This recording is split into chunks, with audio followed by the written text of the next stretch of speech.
And you've just mentioned about the rapid results approach. Yes. And I also had a question on that. Yes. Like, what is it about, and how has it helped the public service delivery?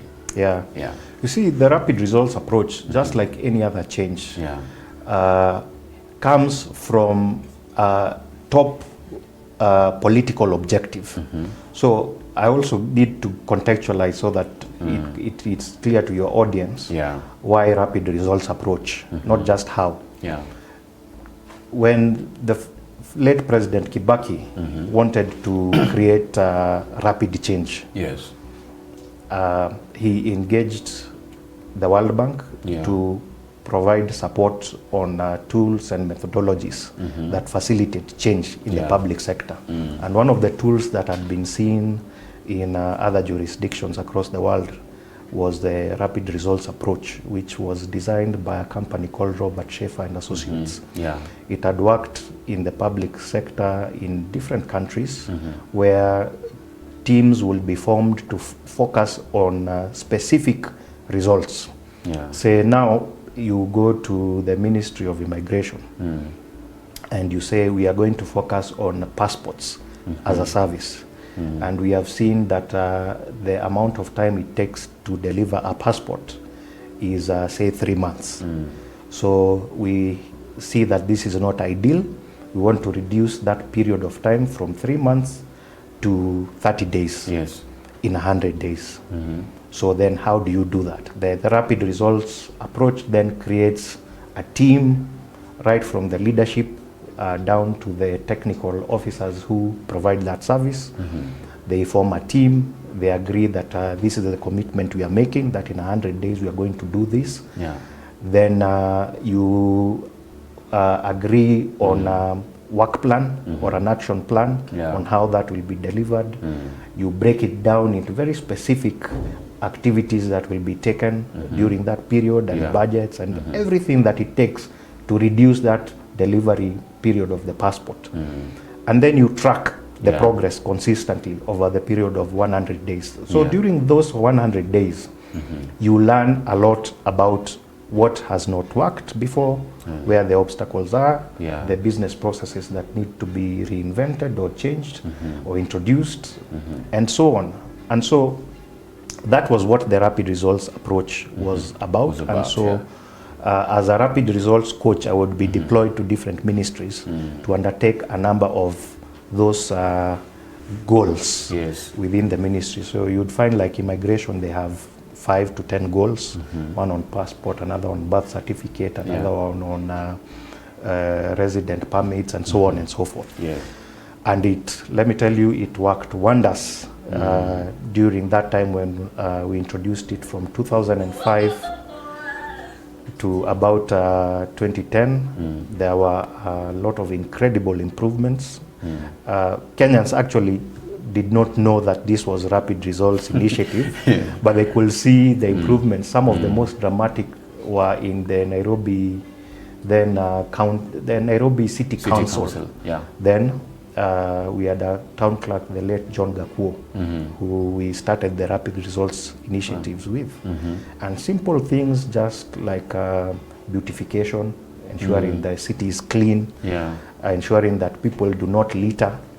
I remember we had teams monitoring in plain clothes.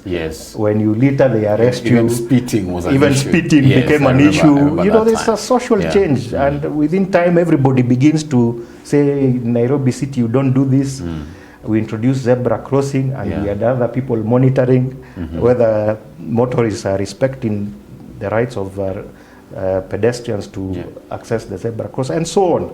Within 100 days and several waves of that, you will see very significant change, both in terms of the tangible deliveries, but also the culture of the institution. So in a nutshell, that is what the Rapid Results approach was about. So the Kanjos harassing us in the streets, you guys were the guys behind it. Now that is interesting, because change only sustains itself through culture. So, but that culture takes a long time to engender itself and to become the institutional philosophy. Because at that time, the Kanjos were harassing you positively. Yes. So that you stop littering, so that you respect zebra crossing and street lights and so on and so forth. Yeah. But over time, because leadership changes and focus shifts, the Kanjos now started seeing that this is an opportunity for extortion. Yes, that's for sure. Yeah, so instead of doing it positively, so that we have orderly city, they started doing it to extort. And so positive change then is transformed into a negative activity across the board. Yeah, when I was hearing you talk about the rapid results approach and the steps that you guys took and the tests that you did with different state agencies or departments, is this what finally gave birth to Huduma Centre? Because I know I also wanted us to talk about the Huduma Centre because I know you have been there from the conceptualization. So did the rapid results approach bring the ideas that now you thought we need to centralize some of the state services? And as you speak to that, also just tell us the Huduma Centre story. Yes. That's a story that I can tell you a whole day. So let me try and put it in a nutshell. But yes, you're right. Yeah. The rapid results approach was a concept that drove us towards this direction of the Huduma Centre concept as a secretariat, then the Public Service Reform and Development Secretariat.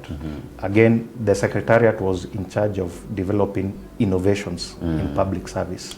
So while the rapid results approach was an innovation towards delivery management, there were other innovations that we were also exploring. And one of them was the concept of the actual physical service delivery process itself, customer service.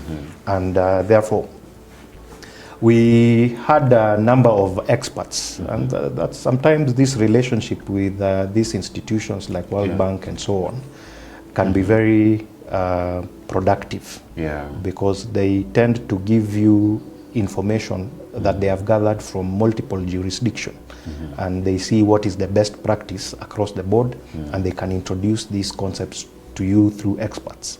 So we had some experts from Canada, an institution called IPAC, Institute of Public Administration of Canada. So they sent to us some experts who came to give us some presentations on excellence in public service. And one of the areas they were discussing was in customer service excellence. And they took us through how they have evolved as Canada from some of the difficulties that we had in our current customer service experience, difficulties in accessing the counter where you are supposed to be served, difficulties in knowing what the process is, difficulties in having the right documentation before you are given a service. You come with the wrong things or you don't carry the right things.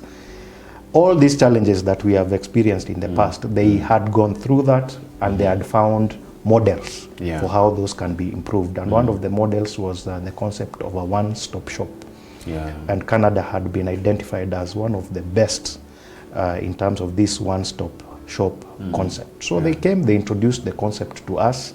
We did a lot of research. Then at some point in 2010, the government organized a benchmarking exercise. I know government has been bashed many times for endless benchmarkings that do not translate into tangible results. But this is one exception where we had a benchmarking exercise where we went to Brazil with a number of principal secretaries, then there were permanent secretaries.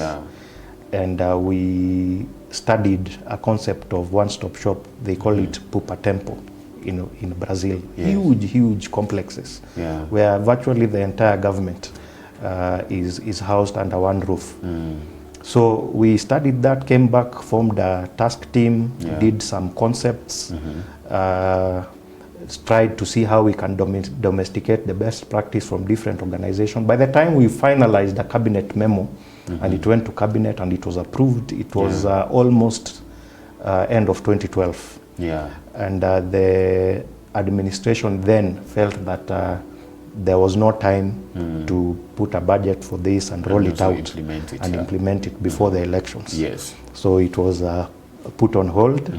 But luckily, when the new Jubilee administration took over, and some of the fairly young leaders then, Anne Waiguru, who was the devolution CS then, caught on to this very fast.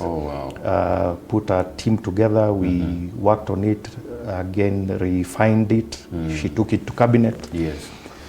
And within 3 months, we had the first Huduma Centre. After that cabinet meeting. The one at the GPO? The one at GPO along Kenyatta Avenue in Nairobi. It was a pilot. It was the pilot Huduma Centre, where we were to test this concept and see whether it can work. So basically, the one-stop shop Huduma Centre is a one-stop shop for government services, a supermarket for government services, where you find most of the commonly used public services under the same roof, so that if you enter there, you can be able to transact your business with government. Most of the business, ordinary citizens transact with government on the same space. We had a very fundamental focus on customer service excellence in terms of how you treat citizens, not the serikali. Kali being the key word. Being more citizen-centric. Being more citizen-centric, being deliberate about organizing the flow of services, directing the citizens properly, and ensuring that the citizens have an opportunity to give feedback on the quality of service that they had been given. So it was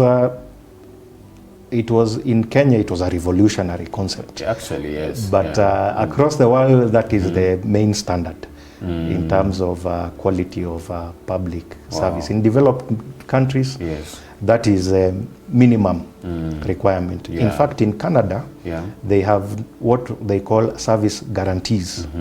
If I tell you that you will get your passport in 14 days, on the 15th day, if you have not gotten your passport, the government refunds you the cost of that passport. Regardless of whether they give it to you on the 15th, 16th day, they give you a refund because they were not able to meet their service guarantee. That is how seriously governments take the quality of service they offer to citizens out there. In knowing us, do you think we would one day get there? We will. Okay. We will, because we have no choice. I think we will discuss something we call generational change. And we have seen this Gen Zs now coming up. I remember, I think it was last year when we had our last engagement with your fellows. Public Service Emerging Leaders Fellowship. Public Service Emerging Leaders Fellowship team. I spent a bit of time discussing the age of disruption and the different generations and how they perceive things and what kind of expectations they have. So it cannot be business as usual.